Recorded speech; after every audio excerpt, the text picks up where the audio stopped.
আমাদের বড় ভাই পাকদার পাকশি ইসলামের সোহাবের এই জামাত আমরা যখন নিয়ে এসেছি তখন এই বড় ভাই কিন্তু পাকের কাজ করতেছে। আজকের পাকের রান্না যেটা হচ্ছে সেটা কিন্তু কিসের মাংস? গরু গরু গরু গরু গরু গরু এই যে আমার জামাল মামা সবসময় আগে। মামা কেমন লাগছে? ভালো, আলহামদুলিল্লাহ ভালো।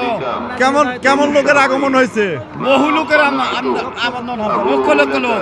লক্ষ লক্ষ লোক না? হ্যাঁ, আল্লাহ আমাদের এখন হেদায়েত করে, এই জন্য আমরা প্রায় 60-70 জন রানীনগর থেকে আমরা এসেছি সবাই। আল্লাহর কাছে এটা আমাদের শুকরিয়া, আমরা ভালোভাবে এসেছি, ভালোভাবে যেতে পারি, কিছু আমলের আশায় আসা। আলহামদুলিল্লাহ। ওই যে আমার ভাই আছে, এই যে পাশে মামা আছে, এই যে আমাদের ওয়ার্ড হচ্ছে প্রতিনিধি আছে, আরো সম্মানী ব্যক্তিবর্গরা আছে। এই যে হ্যাঁ, এই যে মেম্বার সদস্য হেদায়েত করে, সবাই যেন হেদায়েত করে। দেশবাসীর জন্য আমরা অত্র এলাকা সহ সারা দেশবাসীর জন্য দোয়া করি আল্লাহ পাক যেন আমাদের সকলকে যেন হেদায়েত দান করে, এবং এইবার যারা আসতে পারে না আগামীতে যেন তারা যেন আসতে পারে এই ঈসা আলাইহিস সওয়াব পাকশিতে। সকলে দোয়া করবেন। ধন্যবাদ সকলকে। আসসালামু আলাইকুম।